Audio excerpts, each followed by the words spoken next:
చారిత్రాత్మకమైనటువంటి అంశాన్ని గురించి చర్చిస్తూ ఉన్నాం.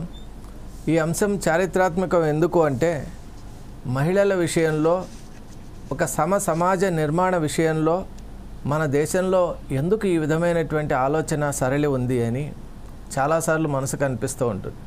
ఎందుకు అంటే మనం ఎప్పుడు కూడా ప్రోగ్రెసివ్ థింకింగ్లో ఉండేటువంటి వాళ్ళం.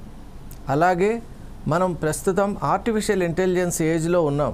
కానీ టెక్నాలజీ పెరిగినంత, టెక్నాలజీ వేగంగా ముందుకు వెళ్తున్నంత వేగంగా మన మనస్తత్వాలు ఎదగడం లేదు, అవి ముందుకు సాగటం లేదు. దాని యొక్క పర్యవసానమే ఈరోజు దాదాపు 75 సంవత్సరాలు అయిపోయినా కూడా స్వతంత్రం మనకు వచ్చిన తర్వాత ఈ రోజుకు కూడా ఫుల్ ఫ్లెడ్జ్డ్గా విమెన్ రిజర్వేషన్ బిల్, మనకు 128th amendment of the constitution bill ఏదైతే ఉందో విమెన్ రిజర్వేషన్ బిల్ 2023, అది మనకు ఆదరణకు నోచుకోవడం లేదు.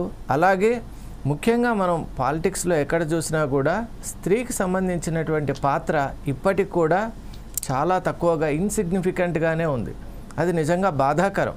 ఎందువల్ల అంటే మనం స్వతంత్ర పోరాటంలో కానివ్వండి, ఆ తర్వాత ప్రతి ఒక్క పోరాటంలో కూడా మనం ప్రతి ఒక్క ఉద్యమాన్ని కూడా మనం చూసినట్టయితే ప్రధాన పాత్ర, భూమిక స్త్రీలు, మహిళలు పోషించారు.